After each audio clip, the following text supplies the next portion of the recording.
आदरणीय डॉक्टर चिन्मय पंड्या जी, आदरणीय पारधी जी, उपस्थित सभी मान्यवर, नागरिक सज्जन, माता भगिनी और छात्र बंधु भगिनी,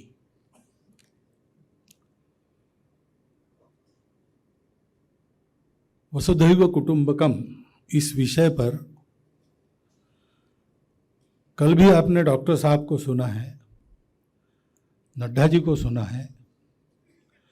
अभी भी उस विषय पर डॉक्टर साहब ने बहुत अच्छा प्रकाश डाला है। चौथे नंबर पर मैं भाषण करूं तो क्या कहूं, ये मेरे मन में विचार चल रहा है। परंतु रामायण तो एक ही है और कितने रामायण चलते हैं, और एक रामचरितमानस को लेकर कितने कथाकार कितने प्रकार की कथा करते हैं। तो इसलिए इस विषय पर मैं अपने ढंग से कुछ बातें आपके सामने रखूंगा, परंतु 4 भाषण हो गए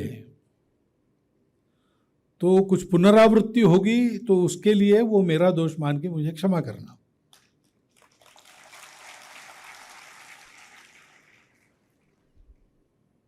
भारत में उत्थान का जो भी प्रयास चलता है वो केवल भारत के लिए नहीं चलता, ये भारत का स्वभाव है। आत्मनो मोक्षार्थम जगत हिताय च, क्योंकि भारत का निर्माण ही इसलिए हुआ है। इतिहास में जाने की वैसे आवश्यकता नहीं पड़ती, वर्तमान ही सत्य है। परंतु वर्तमान ऐसा क्यों है और हमको जो करना है वर्तमान में वो कैसे किया जाएगा, इसको जानने के लिए इतिहास को खंगालना ही पड़ता है।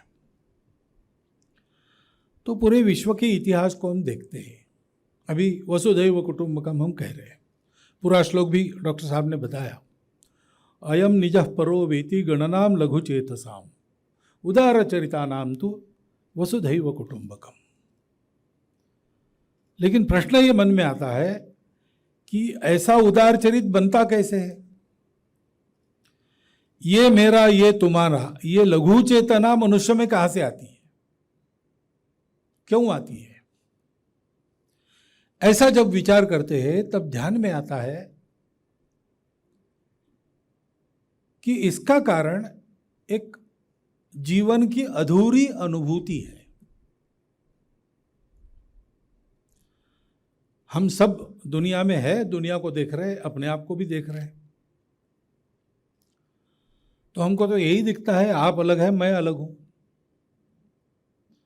आप बैठे हैं, मैं खड़ा हूं, मैं बोल रहा हूं, आप चुप है, सब अलग अलग काम कर रहे हैं। भोजन का समय हो जाएगा, आप खाएंगे तो मेरा पेट नहीं भरेगा, मैं खाऊंगा तो आपका पेट नहीं भरेगा, सब कुछ अलग अलग है। इस दिखती हुई दुनिया को वैसा ही मानकर मानव समाज चल रहा था और उसका एक हिस्सा यहीं रुक गया, इसके आगे गया ही नहीं। उसने इसके आगे जाने की आवश्यकता नहीं समझी। तो कहानी अपने यहां आती है कि 2 समाज एक ही था, सारी मानवता एक है, लेकिन 2 प्रवृत्ति वाले लोग थे।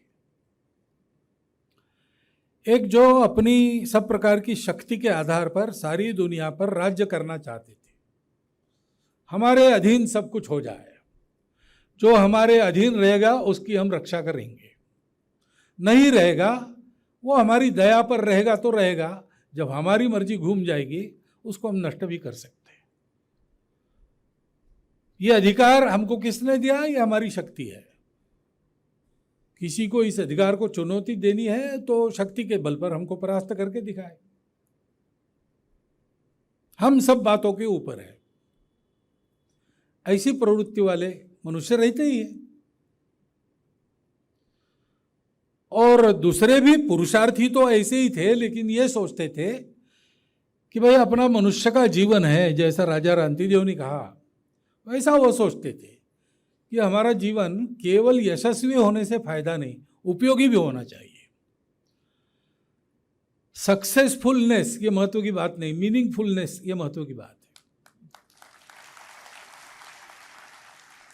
और इसलिए जब इन दोनों को अनुभव हुआ कि भौतिक जगत में सारा पुरुषार्थ कर लिया, सब खंगाल लिया, सबको जान लिया, सब अपने अधीन कर लिया, अपने कला कौशल से, बुद्धि कौशल से, शक्ति से, सब बातों से, दोनों इस प्रकार के प्रवृत्त जो लोग थे भौतिक सुख की परमावधि पर थे, कोई कमी नहीं थी, परंतु मन में समाधान नहीं था। वो ध्यान में आता था, जब भौतिक सुख सुविधाएं हाथ जोड़कर सेवा के लिए हाजिर है और मन में संतोष नहीं है, तो फिर उन सुख सुविधाओं के आधार पर विकृतियां पैदा होती है। जैसे ऐसी सुख की परमावधि थी, भरपूर अन्न उपलब्ध था, तब कहा जाता है कि रोम के साम्राज्य में अंतिम दिनों में इस भूति की यानी सब कुछ उपलब्ध होने की परमावधि के कारण लोग खूब खाते थे। खाकर समाधान तो नहीं होता था, लेकिन पेट भर जाता था, तो गले में उंगली डालकर उल्टी करते थे, फिर आकर खाते थे। ऐसी विचित्र प्रवृत्तियां उत्पन्न होती है। तो दोनों के जो नेता थे, एक का विरोचन था, उनको असुर कहते थे उस समय, असुरराज विरोचन, और दूसरों को देव कहते थे। हमारा देव संस्कृति विश्वविद्यालय है ना, वो देव संस्कृति क्या है उसका उद्गम इस कथा में है। तो ये दोनों चिंतित हो गए कि ये तो ठीक नहीं है, सुख के बाद क्रम में शांति आती है, समाधान आता है, लेकिन तो उल्टा हो रहा है, विकृति आ रही। तो अपने अपने गुरु के पास गए कि क्या करें, समाधान नहीं है, शांति नहीं है। तो इंद्र को बृहस्पति जी ने बताया और विरोचन को शुक्राचार्य महाराज ने बताया कि देखो ब्रह्मा जी के पास जाओ, उनके पास आत्मविद्या है, आत्मा को जानना चाहिए। आत्मा को जानने से कुछ भी जानना शेष नहीं रहता, और आत्मा को पाने से कुछ भी पाना शेष नहीं रहता। फिर मनुष्य शांत संतुष्ट हो जाता है। तो विद्या सीख के आओ। तो दोनों वलकल पहन के हाथ में समिधा लेकर शिष्य भाव से निकले, रास्ते में कहीं मिले, साथ चले, ब्रह्मा जी के यहाँ पहुँच गए। ब्रह्मा जी ध्यान में थे, ब्रह्मा जी के लिए समिधाएं लाई थी। उस समय गुरु की अपेक्षा इससे ज़्यादा नहीं रहती थी। मेरा जो यज्ञ कार्य चल रहा है उसमें तुम समिधा लाओ या समिधा बनो। सिखाते काहे को है? सिखाते इसलिए है कि जो सिखाया उसका उत्तम उपयोग कैसे करना, ये सब मानवों को तुम्हारे द्वारा पता चले, यही गुरु दक्षिणा है, इससे ज़्यादा कुछ नहीं चाहिए। तो समिधाएं लाई थी, वो रख दी, कोने में बैठ गए ब्रह्मा जी के जागने की राह देखते हुए। ध्यान से जब बाहर आए ब्रह्मा जी, देखा दोनों वलकल पहने बैठे और समिधाएं कोने में रखी है। उन्होंने कहा अच्छा हुआ, कुछ सीखने के लिए आप लोग आए हो, समिधाएं भी लाई है, तो बताओ क्या सीखना है। तो उन्होंने कहा कि हमको तो आत्मा को देखना है, क्योंकि उसको देखने के बाद कुछ भी और देखने की इच्छा नहीं होती, उसको पाने के बाद कुछ और पाने की इच्छा नहीं होती। वो शाश्वत है, अजर है, अमर है, इसलिए संतोष मिलता है, समाधान मिलता है, अमरत्व का लाभ होता है। तो ब्रह्मा जी ने कहा अरे भाई तुम देखना चाहते हो तो कैसे देखोगे, कैसे देखते हो? उनका आंखों से देखते हैं। तो बोले नहीं, तुम्हारी आंखें तो यंत्र है, वो दिखाती है, लेकिन उसमें जो देखने वाला बैठा है वो समझता है। तो आंखों में देखने वाला कौन है इसका पता लगाओ। तो दोनों ने कहा ये तो बहुत आसान बात है। दोनों झट खड़े हो गए और एक दूसरे की आंखों में आंखें डालकर देखने लगे, खोजने लगे वहाँ कौन है। तो आंखों में आंखें डालेंगे तो अपने आप प्रतिबिंब दिखा ना, आंख तो दर्पण है। तो उन्होंने कहा हमको तो हमारा ही प्रतिबिंब दिख रहा है। क्या ये ऐसा ही है? हम दर्पण में दिखते तब भी हम इसी को देखते हैं, हम पानी में देखते तब भी हम इसी को देखते हैं, वह और यह समान है। तो ब्रह्मा जी को ध्यान में आया कि अभी मेरी बात समझने की इनकी योग्यता नहीं है, मैंने जो बताया वो उल्टा समझ गया। तो इसलिए इन्होंने कहा होगा परीक्षा करो। तो इन्होंने मान लिया कि हमको आत्मा मिल गया, यही आत्मा है, हम ही, आसमां पे है खुदा और जमी पे हम। हाड़ मास के हम, इसी को बड़ा करो, इसी को बलवान बनाओ, इसी को प्रभु बनाओ, इसी में भलाई है। निकले, वापस आते समय वो इतरणी नदी को नौका में बैठकर पार करने लगे। विरोचन अपना बैठा बैठा ऊँग रहा था, इंद्र चप्पू चला रहा था, देख रहा था पानी में प्रतिबिंब है, चप्पू चलाने से नष्ट हो जाता है और आत्मा तो अमर है, शाश्वत है। तो उसने जगाया विरोचन को, अरे कुछ गड़बड़ है भैया, ये तो नष्ट होते चले जा रहा है, ये आत्मा नहीं है। ब्रह्मा जी ने झांसा दिया हमको, चलो लौट कर, परीक्षा ली हमारी, कुछ और समझना पड़ेगा, वापस चलो। तो विरोचन ने कहा वापस कुछ जाना, ब्रह्मा जी क्यों हमको झांसा देंगे, जो बताया उन्होंने वही सत्य, अक्षरशः सत्य है। हम ही हैं बस, और कुछ नहीं। ये शरीर ही है, जितना आंखों से दिखता है उतना ही है, उससे आगे कुछ नहीं।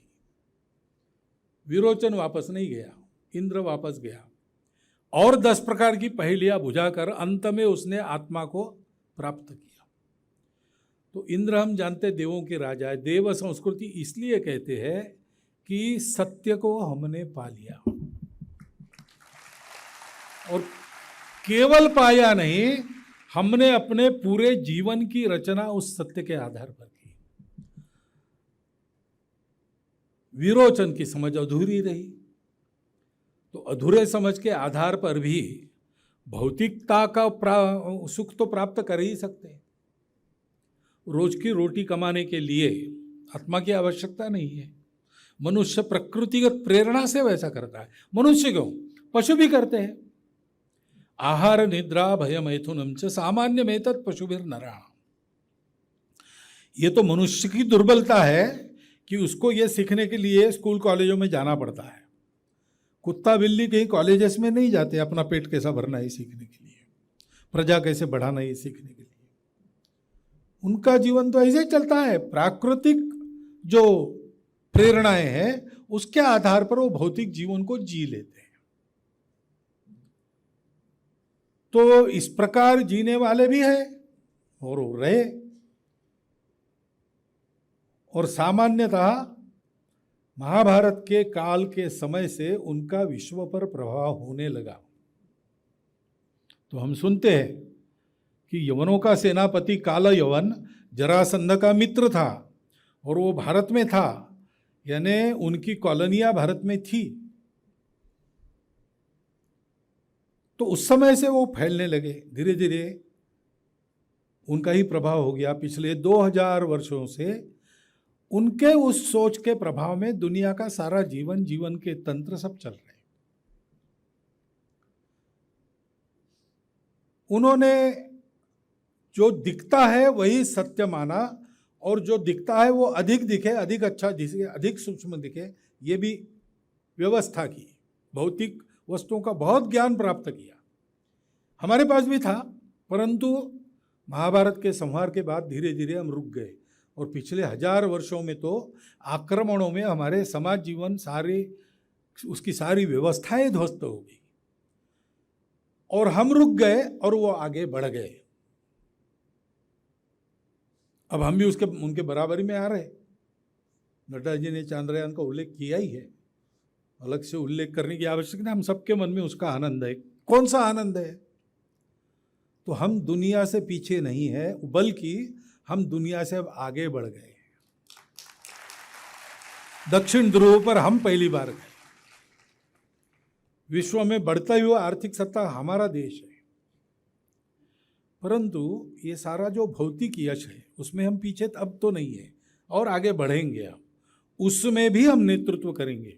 मुझे पूछा गया उस समय, तो मैंने एक हमारा गीत, उसकी आखिरी कड़ी बताई, ज्ञान के विज्ञान के भी क्षेत्र में हम बढ़ चलेंगे, नील नभ के रूप के नव अर्थ भी हम कर सकेंगे, भोग के वातावरण में त्याग का संदेश देंगे। ये कैसे हुआ?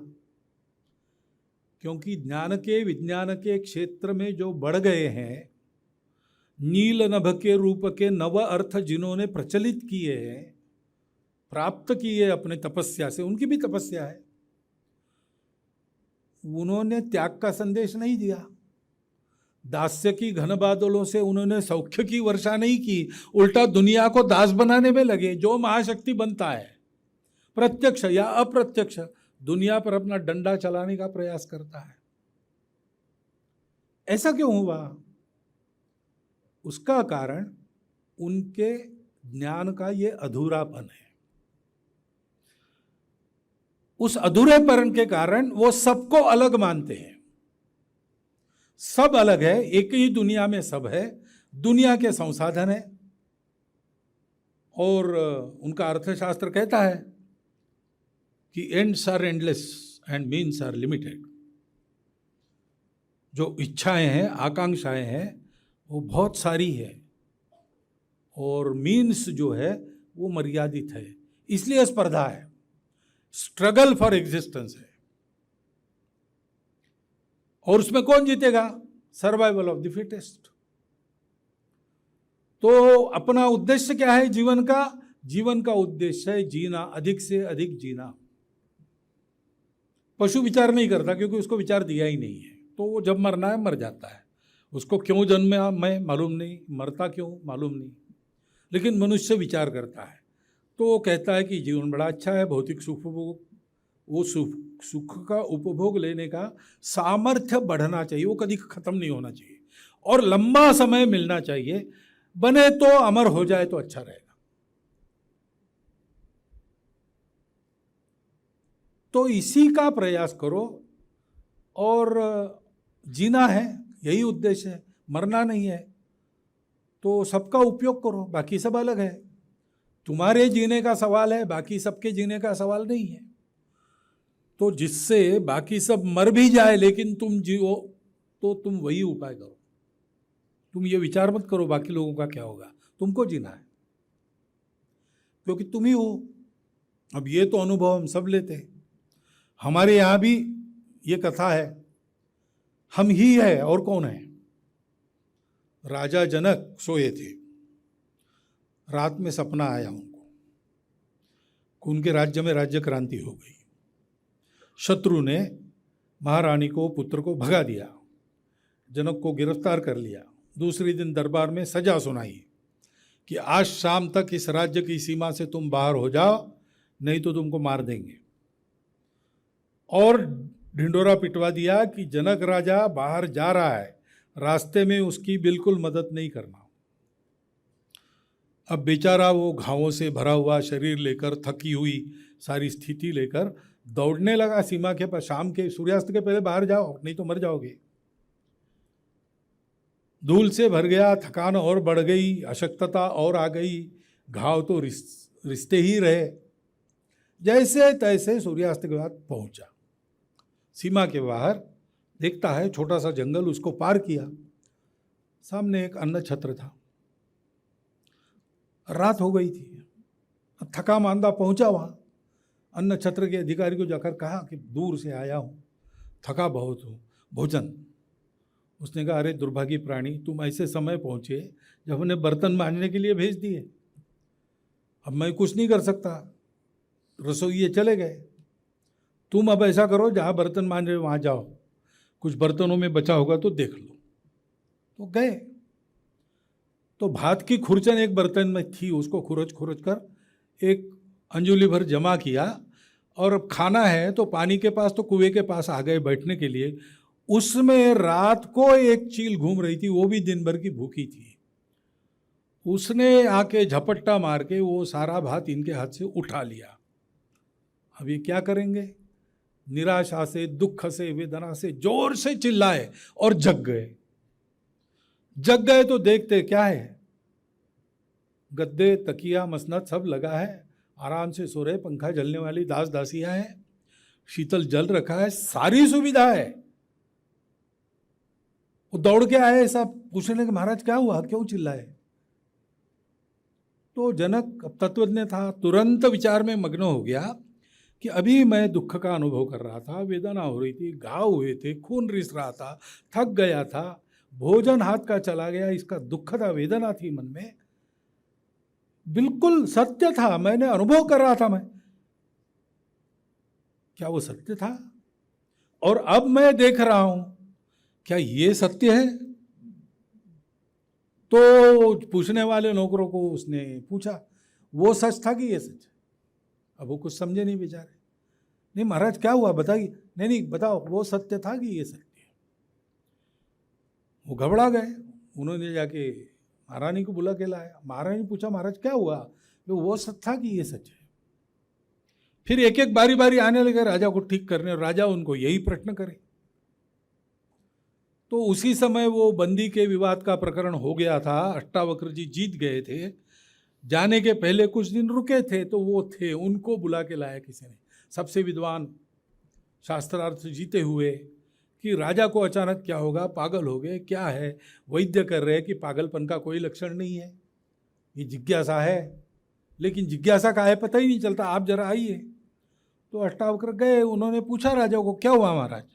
वो सच है कि ये सच है? तो उन्होंने कहा, वो क्या है और ये क्या है, पहले बताओ। तो राजा ने कहानी बताई। तो अष्टावक्र ने कहा कि देखो, अभी तुम यहाँ हो, ये दास दासी चिंतित है तुम्हारे स्वास्थ्य के लिए, सब प्रकार की सेवा प्रस्तुत करने के लिए तैयार है, किसी बात की तुमको कमी नहीं, दुख का कोई लवलेश मन में रखने का कारण नहीं। ये तब था क्या? उसने कहा नहीं था। तो बोले ये असत्य है, आज है तब नहीं है, तो वो शाश्वत नहीं है, ये सत्य नहीं है। सत्य तो शाश्वत होना चाहिए। अब ये बताओ, वो स्वप्न में तुम ये सब भोग रहे थे और चिल्ला रहे थे, दुख था मन में, उबल रहा था, उस समय वो अभी है क्या? तो बोले नहीं है। तो बोले वो भी गलत है। ये सच है कि वो सच है? वो भी सच नहीं, ये भी सच नहीं। लेकिन ये बताओ कि उस सपन में तुम थे कि नहीं? अनुभव लेने वाले कौन थे? हाँ मैं था। हाँ, तो बोले तुम हो, और आज अभी तो मैं हूं। तो बोले फिर तुम सत्य हो केवल, बाकी कुछ नहीं। तो हमारे यहां भी ये मानते ही है, परंतु मनुष्य सत्य है यानी क्या क्या सत्य है? शरीर सत्य है क्या? मन सत्य है क्या? शरीर को रसगुल्ला खाना है, 60 खाए, अब रसगुल्ला तो वही है, लेकिन खाए तो मिचली करती है। अब क्या हो गया? वो शरीर की आशा, वो स्ट्रेटेजी कि अब मन जो कह रहा है, उब गया है, उल्टी करना चाहता है, वो सत्य है। किसी ने कहा और 20 खाओगे तो खिलाऊंगा, लेकिन एक खाओगे तो एक जूता लगाऊंगा सबके सामने, तैयार हो तो देता हूं। मन कहता नहीं नहीं ये नहीं चाहिए। अरे तुम्हारी भूख सत्य है कि तुम्हारा अपमान सत्य है?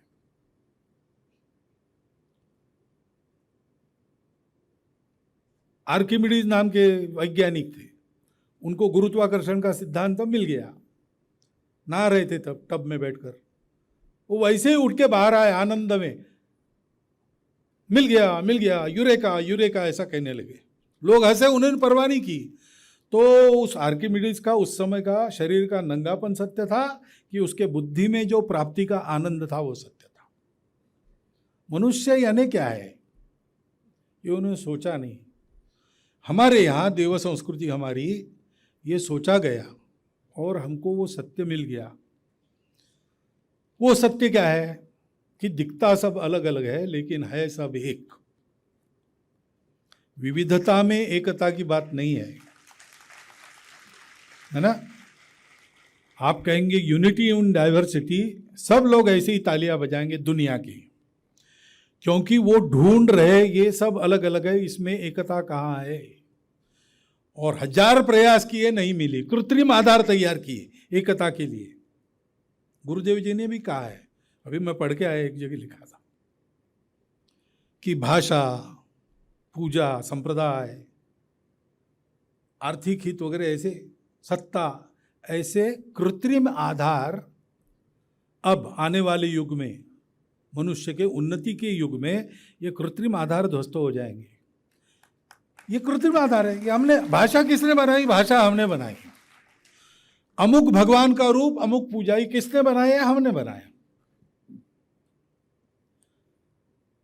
हमारे आर्थिक हित समान है, अमेरिका ने कहा, इंग्लैंड से अलग है इसलिए इंग्लैंड से हम अलग हो गए। ये एकता के आधार जो बने, ये किसने बनाए? ये मनुष्य ने बनाए। कुछ दिन तक चलते हैं, बाद में समाप्त होते हैं। जब आधार समाप्त होता है तो वो लोग भी समाप्त हो जाते। यूनान, मिस्र, रोमा सब मिट गए जहां से। क्यों होता है? क्योंकि जिस आधार पर वो एक थे और उनका एक वयम था, हमपन था, हम सब एक है, हम सब ऐसे है वैसे है, हम इजिप्शियन है, हम रोमन है, वो आधार ही मिट गया। ऐसा न हो इसलिए ऊपर से दंड लाया जाता है, यानी भय का भी सत्ता, वो सत्ता शासन करेगी गड़बड़ करोगे तो। इस भय से भी लोग ठीक रहते, लेकिन भय कितने दिन चलेगा? मरी हुई मुर्गी आग से नहीं डरती। तो सर्वसमर्थ सत्ता संपन्न साम्यवादी रशिया खड़ा हो गया। कितने दिन चला फौलादी पर्दे का डर? 70 साल चला। उसके बाद क्या हुआ? जितना फटाक से खड़ा हुआ था उतना ही धड़ाम से गिर गया, टुकड़े हो गए। हमारे यहां हमने समझा विविधता में एकता ऐसे नहीं ढूंढी जाती, ये समझना पड़ता है ये एकता की ही विविधता है, ढूंढने की जरूरत नहीं। एकता की ही विविधता है क्योंकि हमने उसको पाया। सारे अस्तित्व की एकता को हमारे पूर्वजों ने पाया और इसलिए पहली बात उन्होंने कही कि अस्तित्व सारा एक है, विविधता उसका ही आविष्कार है। विविधता का द्वेष मत करो, विविधता से शत्रुता मत करो, उल्टा उसका स्वीकार करो, उसका उत्सव करो, जय जयकार करो और सब विविधताओं को साथ लेकर उनको न मिटाते हुए एक बनकर रहो। क्योंकि एकता का आधार वो विविधता के कुछ पहलू नहीं है, एकता का आधार है उसके मूल में जो एकत्व है, एक तत्व है जिसके ये सारे आविष्कार है, वो तत्व उसको जानो। तुम्हारा जीवन उसको जानने के लिए, उसको जानोगे तो शाश्वत सुख संतोष मिलेगा। भौतिकता के अंधेरे में भटकोगे तो गर्त में चले जाओगे। लेकिन ध्यान रखना, जाना तुमको भौतिकता में से ही आध्यात्मिकता की तरफ है, इसलिए भौतिकता का पूर्ण त्याग भी मत करो, उसको भी जान लो। गुरुदेव ने कहीं लिखा हुआ, स्टिकर देख के आया हूं मैं अभी, अविद्यया मृत्युम तीर्थवा विद्यया मृतम अश्नुते। ईशावास्योपनिषद में है, जो केवल अविद्या की उपासना करते हैं वो अंधकार की गर्त में फंसते हैं, जो केवल विद्या की उपासना करते हैं वो उससे ज्यादा अंधकार में फंसते हैं। जीवन जीना कैसे है? मैं यहां सन्यास की बात नहीं कर रहा हूं, जिनको सन्यास लेना वो सन्यास लेते हैं, पूरी भौतिकता से वो अलग हो जाते हैं, उनको चाहिए नहीं भौतिकता, उनके लिए नहीं है। लेकिन हम आप सामान्य लोग समाज में जिएंगे, दुनिया में जिएंगे, घर गृहस्थी वाले लोग हैं, अपना घर, उनके लिए क्या है? भौतिकता को जान लो और जीवन में जो खतरे होते, भय होते, मृत्यु का भय होता है, अनेक आसमानी सुल्तानी आपत्तियों का डर होता है, उससे पार हो जाओ, उससे सुरक्षित हो जाओ। लेकिन इससे नहीं रहेगा। विद्या के द्वारा अमरत्व को प्राप्त करो, विद्या के प्रकाश में अविद्या को उपयोग करो। यह एक संतुलित तरीका हमारे यहां बताया। यह कहा कि विविधता स्वाभाविक है, उसको जानने के बाद उस तत्व को भी, उसका वर्णन आप करने जाओगे तो वो तो शब्दों की विचार की पकड़ में नहीं आता। बुद्धि के परे यो बुद्धे परसस्तु सा, तो आप तो अपने बुद्धि में मर्यादित हो। तो विज्ञान भी आज मानता है ना, अपना जो दिमाग है उसमें एक सॉफ्टवेयर फिक्स्ड है, हमारे डीएनए से आता है। वो सॉफ्टवेयर हमको जो दिखाता है वही हम देखते हैं। हम आप रंग, सफ़ेद कपड़ा, केसरी कपड़ा, हमारे अलग अलग रंग के ये ऐसे रंग दिख रहे हैं मुझे, लेकिन कुछ एक्सीडेंट हो जाए, मेरे ब्रेन का ऑपरेशन करना पड़े और जहाँ ये सॉफ्टवेयर है वो भाग निकालना पड़े, तो मुझे सब लोग एक ही रंग के दिखेंगे। मैं सातों रंग और उनके उपरंग देख सकता हूं मनुष्य के नाते। मेरा कुत्ता अगर है तो वो दो ही रंग देखता है, ब्लैक एंड व्हाइट। मेरे घर में मुर्गियां पलती है तो मुर्गी 3 ही रंग देख सकती है, क्योंकि सॉफ्टवेयर वैसा ही है। उनको चौथा रंग बताओ आपके लिए गलत बात है। कभी किसी ने देखा है क्या? तो ये हमारा दिमाग हमको एक पिंजड़े में बंद करता है। उसके परे वो तत्व है, उसके परे जाकर उसका साक्षात्कार होता है, भावगम्य है। तो उस तत्व को जानो, सबका स्वीकार करो। उस तत्व के वर्णन अलग अलग है, उसको गलत मत मानो। रास्ते के पड़ाव है, पहाड़ चढ़ रहे चारों ओर से लोग, एक आदमी शिखर पर पहुंच गया। जो चढ़ रहे थे वो आपस में बात कर रहे थे, ये अपना रास्ता अच्छा है भाई, वो तो गलत चढ़ रहे, उधर से चढ़ रहे, हम इधर से पूरब की ओर जा रहे, वो उधर से पश्चिम की ओर आ रहे। कैसे पूरब के ओर जाने से मिलेगा ना शिखर, पश्चिम की ओर जाने से कैसे मिलेगा? कोई बोलते हैं, कोई बोलते नहीं है, कोई बोलने के बाद उनको कहते सुधरो, बदलो, कोई जबरदस्ती उनका रास्ता बदलने का करते हैं, कोई जो नहीं बदलते उनको वहीं मारपीट करके भगा देते हैं। इतना डिग्री का फर्क है।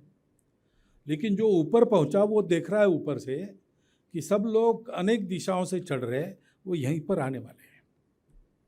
हम उस शिखर पर पहुंचे, इसलिए हमने बताया कि जाके रही भावना जैसी, प्रभु मुहूर्त तीन देखी तैसी, एकम सद विप्राह बहुधा वदन्ति। और फिर हमने सोचा कि ये आत्मा ही परमात्मा ही, ये सत्य सर्वत्र है और वही है, बाकी तो आविष्कार है, वो बदलते रहते, वो शाश्वत नहीं है। ये तत्व शाश्वत है, वही सत्यता है, वही रियलिटी है। इसका मतलब है कि दुनिया में जितनी विविधता देखते हैं हम, उसके साथ हमारा आत्मीय संबंध है।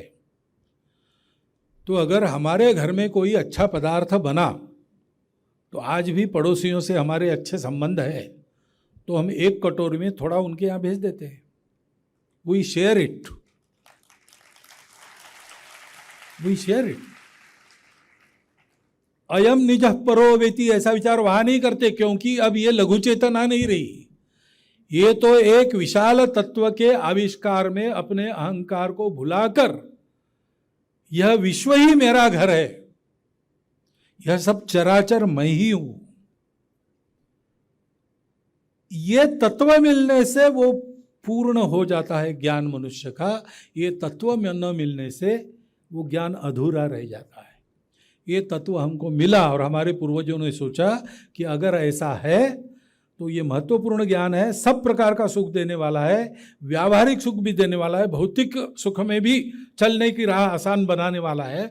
सारी दुनिया को इसको देना चाहिए, और देना चाहिए तो इक्के दुक्के का तो काम है नहीं, इसके लिए एक पूरा समाज खड़ा करना पड़ेगा। इंद्र ने उस सत्य को पाया, इंद्र देवों के राजा थे, उनके द्वारा निसृत ने उनके अनुभवों के द्वारा अनेक प्रयोगों से बनी यह संस्कृति, वही हमारी प्राचीन सनातन संस्कृति, वही देव संस्कृति है जिसको आज हिंदू संस्कृति कहते हैं। उसमें हर बात में इसी बात का विचार है। उस संस्कृति में अगर छोटा बच्चा भी सूर्यास्त के बाद पेड़ को हाथ लगाता है तो घर का बड़ा उसको कहता है अरे पेड़ सो रहा है।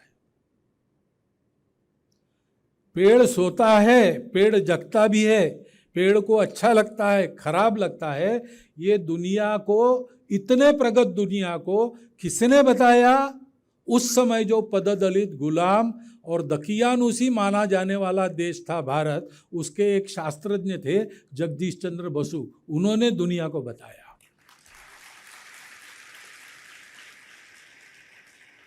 ये हमारा प्राचीन ज्ञान है। हम मानते हैं कि ये दुनिया मैं ही हूं।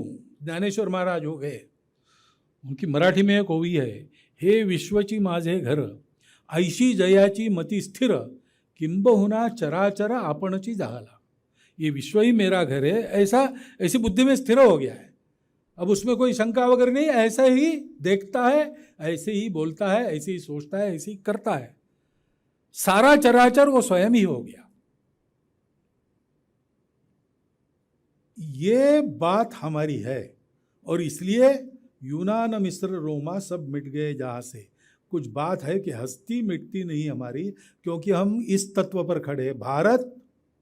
भारत तेज का उपासक, गायत्री परिवार गायत्री मंत्र देता है, तत्सवितुर्वरेण्यम भर्गो देवस्य धीमहि धियो यो नः प्रचोदयात्।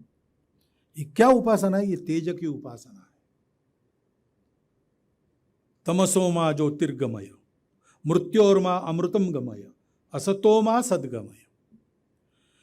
इस यात्रा को करने वाले हम लोग हो गए। हमने सारी दुनिया को कभी भी कष्ट नहीं दिया, सर्वत्र गए, ज्ञान दिया, सभ्यता दी, अच्छा बनाया मनुष्य को। साम्राज्य लूटे नहीं, साम्राज्य जीते नहीं, दुष्टता का नाश किया, लेकिन विश्व को बचाने के लिए हमने हलाल प्राशन किया। आज सोमवार है, उस शिवजी महाराज के हम वंशज है, और इसलिए हमारे यहां ये शिक्षा है। और ये शिक्षा देने कैसे? ये क्लास लेकर तो होता नहीं। भाषण में ऐसे करूंगा, आप मेरे से ज़्यादा अच्छा भाषण करोगे, लेकिन भाषणों से दुनिया नहीं बनती। ये भाषण हम ही नहीं करते केवल, अभी दुनिया को तो ध्यान में आ रहा है कि ऐसा होना चाहिए। ध्यान में नहीं आता था तब भी वो यही बात करते थे, लेकिन होते कहते ग्लोबल मार्केट बनाना है, क्योंकि संबंध क्या है हमारा, हम अलग अलग है। तो सौदा करो, जो मेरे उपयोगी है मैं उनका भला करूंगा, मेरे उपयोगी नहीं है उनके साथ स्पर्धा करूंगा, उनको जीतूंगा, पीटूंगा, मारूंगा भी।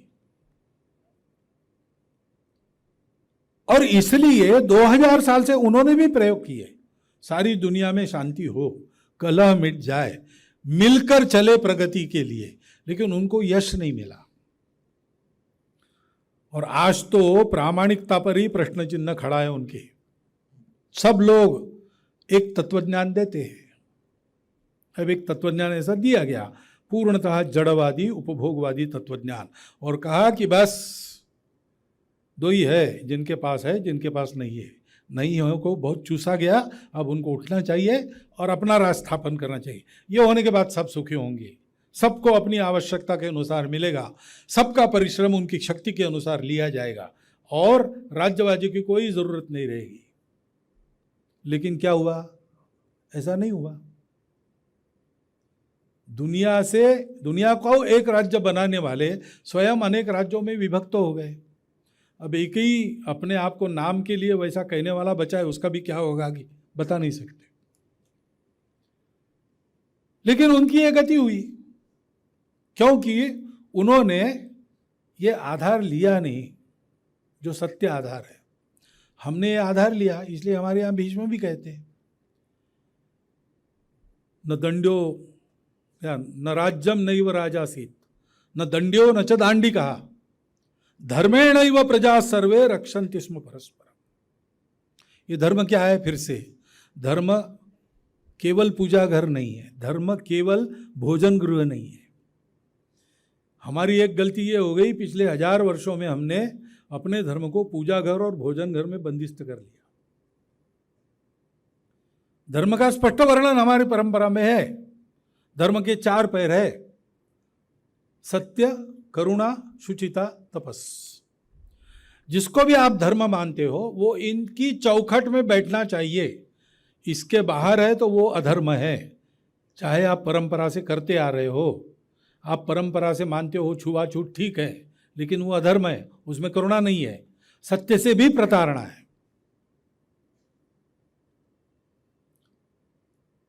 हाँ, हमको उस चौखट में खड़ा होना पड़ेगा। जो हमारे पूर्वजों ने किया, दुनिया को ये देना है, उन्होंने हमारे समाज को तैयार किया। कैसे तैयार किया? उन्होंने छोटे छोटे प्रशिक्षण के केंद्र खड़े किए। इतना बड़ा देश, उस समय जनसंख्या तो इतनी नहीं थी, लेकिन लंबाई चौड़ाई तो यही थी। मानस सरोवर के उत्तर से यानी तिब्बत के चीन की तरफ ढलान से श्रीलंका के दक्षिण तक, और काबुल जाबुल की पश्चिम से चिंदविन नदी की पूरब तक हम ही थे। किंबहुना यहाँ से जो संस्कृति, प्रथमा संस्कृति विश्ववारा निकली, वही सारी दुनिया में चल रही थी। तो इतने लंबे चौड़े अंतर में ये कैसे देना? तो जहाँ लोग थे वहाँ छोटे छोटे यूनिट्स में इसका ट्रेनिंग देना। वो यूनिट्स बनाए गए, वो भी संबंधों के आधार पर बनाए गए, सौदे के आधार पर नहीं। विवाह संबंधों के आधार पर परिवार बने। कब बने? कोई पॉइंट ऑफ टाइम जरूर होगा, क्योंकि एक यम यमी सूक्त है वेदों में। उसमें यम की बहन यमी, उसको यम समझाता है कि पुरुषों को केवल पुरुष के नाते मत देखो, पुरुषों ने महिला को केवल महिला के नाते नहीं देखना चाहिए। ये तो उपभोग का संबंध होगा।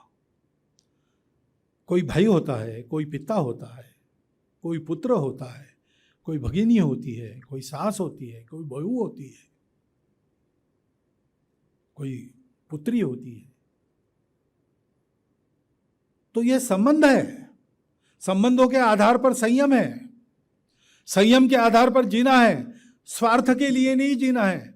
कुटुंब में जीना है तो कुटुंब के लिए जीते हैं। हमारे यहाँ सारे मूल्य इसी से आए। ये जो इतना बड़ा धर्म है अपना, इतना बड़ा तत्वज्ञान है, ईशावास्योपनिषद में जो थोड़े में कहा गया है, चारों वेदों ने जिसका बयान किया है, सारे संतों ने जिसका उपदेश किया है, चतुर्वेदाः पुराणानि सर्वोपनिषदस्तथा रामायणम भारतम च गीता सद्दर्शनानि च जैनागमास्त्रिपिटका गुरु ग्रंथ सतांगिरा एष ज्ञान निधि। इतना बड़ा विशाल ज्ञान निधि इसने जो बताया है वो केवल विद्वानों को पता है क्या? नहीं, विद्वानों के पास शब्द है, विद्वानों के पास अवतरण उद्धरण है, लेकिन हमारे सुदूर जंगल में छोटा से एक जमीन के टुकड़े पर खेती करके चलने वाले परिवार की बुढ़िया भी इसको जानती है। वो अपने शब्दों में कहती, अपने शब्दों में कहती। उसका पोता आके कहता है, दादी वो पैसा तुमने दिया था वो गुम हो गया, तो वो उसका सांत्वन करती है, चलो बेटा गुम गया तो गुम गया, पैसा तो मुर्गी भी नहीं खाती। पश्चिम के उच्चतम विद्वान को भी ये वाक्य कभी नहीं सूझेगा। पैसा तो मुर्गी भी नहीं खाती। रिक्शा वाला कहता है अगर खुदरा नहीं है तो, अरे भाई नहीं, अच्छा जान लीजिए साहब, पैसा तो मुर्गी भी नहीं खाती। पेड़ों को हाथ मत लगाओ।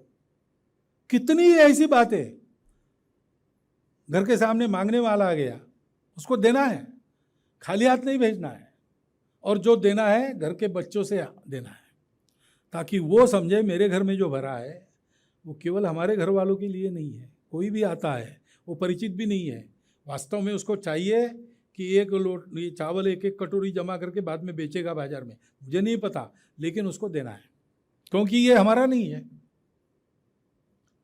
मैं मेरा से ऊपर चला जाता है, और ये कैसे होता है वो भाषण नहीं सुनता, उसको पढ़ना नहीं आता, लेकिन उसके सामने एक व्यवहार खड़ा होता है। वो देखता है कि अपने घर में बड़े हैं छोटे हैं, मेरे से बुद्धिमान है, मेरे से कम बुद्धिमान है, मेरे से शक्तिवान है, मेरे से दुर्बल है, लेकिन हम एक घर के, हम एक दूसरे के लिए जीते हैं। तो ये कुटुंब की कल्पना, इसलिए हमने कहा वहाँ फैमिली है, वन फैमिली वगैरह कहते हैं, लेकिन फैमिली का कंसेप्ट 300 साल से वहाँ ध्वस्त होते चला रहा है। आज तो पूरा ध्वस्त हो गया, क्योंकि वही जो प्रचंड भौतिकवादी रचना है अभी उसका प्रभाव वहाँ से हटा नहीं है। और वो लोग सोचते कि जितना कुछ मंगल है, पवित्र है, चला आ रहा है, उसको पूर्णतः ध्वस्त करके मनुष्य को पशु बनाकर खड़े करे बिना दुनिया स्वतंत्र नहीं होगी। तो न्याय कौन सा चलेगा? जंगल का न्याय चलेगा, जिसकी लाठी उसकी भैंस। न्याय शब्द का अर्थ ही नहीं हुआ।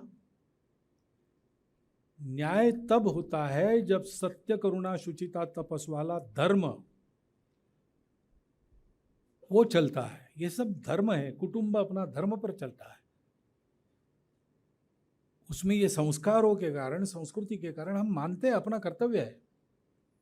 बता नहीं सकते क्या संबंध है, आत्मा सब लोग थोड़ी जानते, लेकिन हम मानते, श्रद्धा है, शंका नहीं है।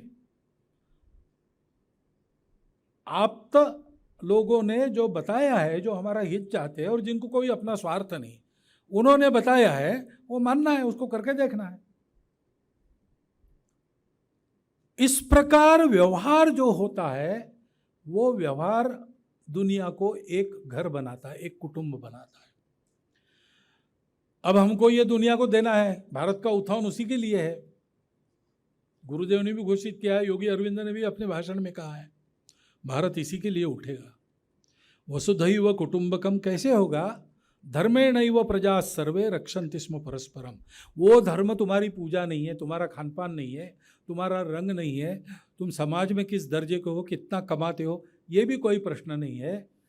तुम मनुष्य हो ये तुम समझते हो और मैं मनुष्य हूँ, ऐसे दुनिया में सारे लोग पवित्र ही है, उनमें भी कुछ है, मनुष्यों में तो है ही, लेकिन पशु पक्षी प्राणी भी अलग नहीं है, पर्यावरण अलग नहीं है, प्रकृति हमारी शत्रु नहीं है, प्रकृति हमारी माता है, उससे हमको दूहना है, चूसना नहीं है।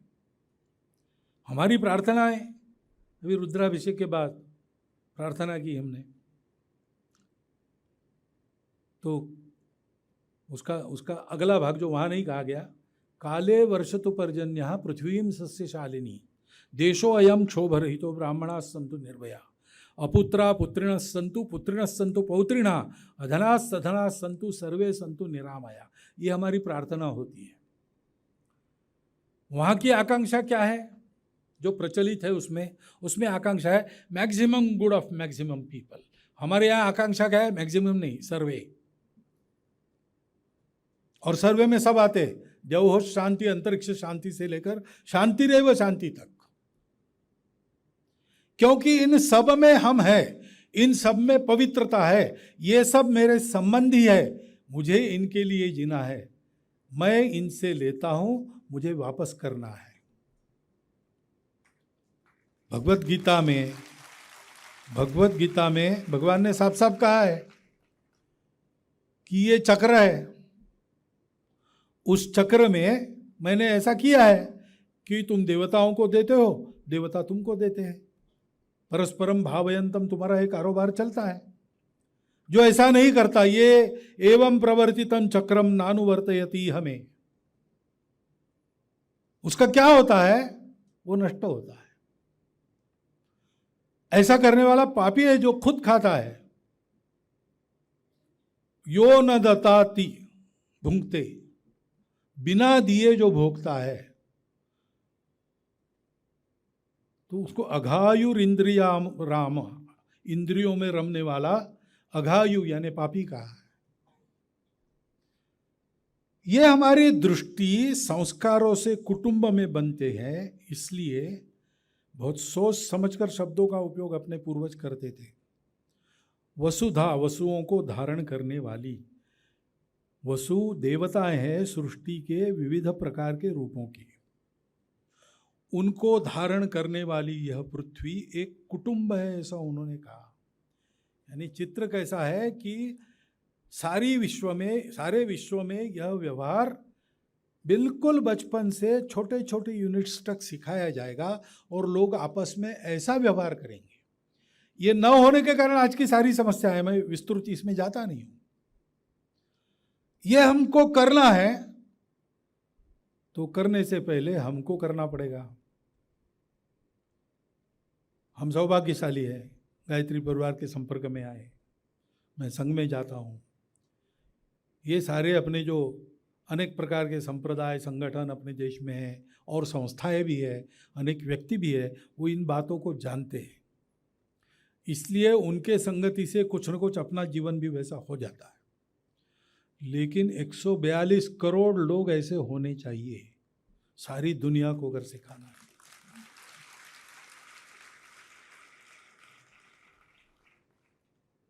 हमारे यहाँ अभी हुआ G20, उसमें C20 नागपुर में हुआ था।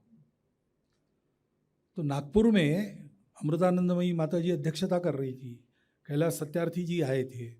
उन्होंने विषय रखा वहाँ कि आप लोग ग्लोबलाइजेशन वगैरह की बात करते हो, अर्थव्यवस्था का ग्लोबलाइजेशन ऐसा, पहले करुणा का ग्लोबलाइजेशन करो, कंपैशन, ग्लोबलाइजेशन ऑफ कंपैशन, क्योंकि सत्य तो है, एक ही तत्व है, वो कहीं जाता वाता नहीं, बाकी तो चलता है।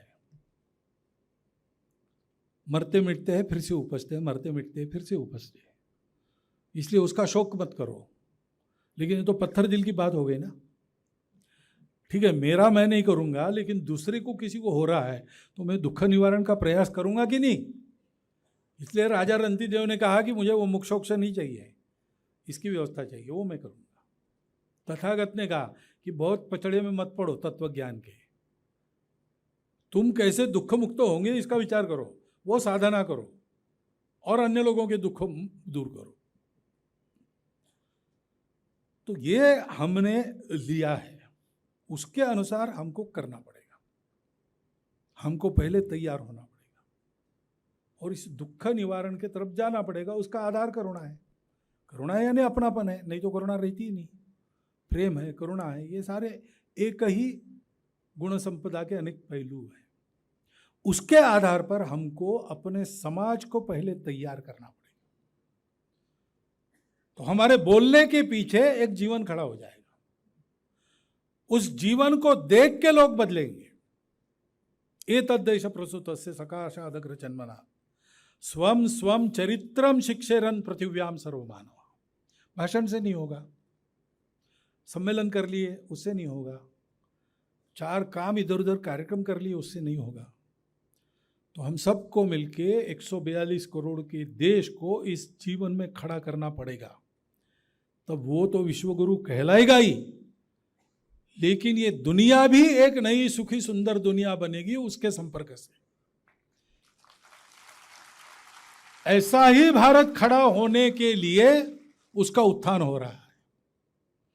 भारत का उत्थान भारत के अपने लिए नहीं है, विश्व के कल्याण के लिए भारत उठा है।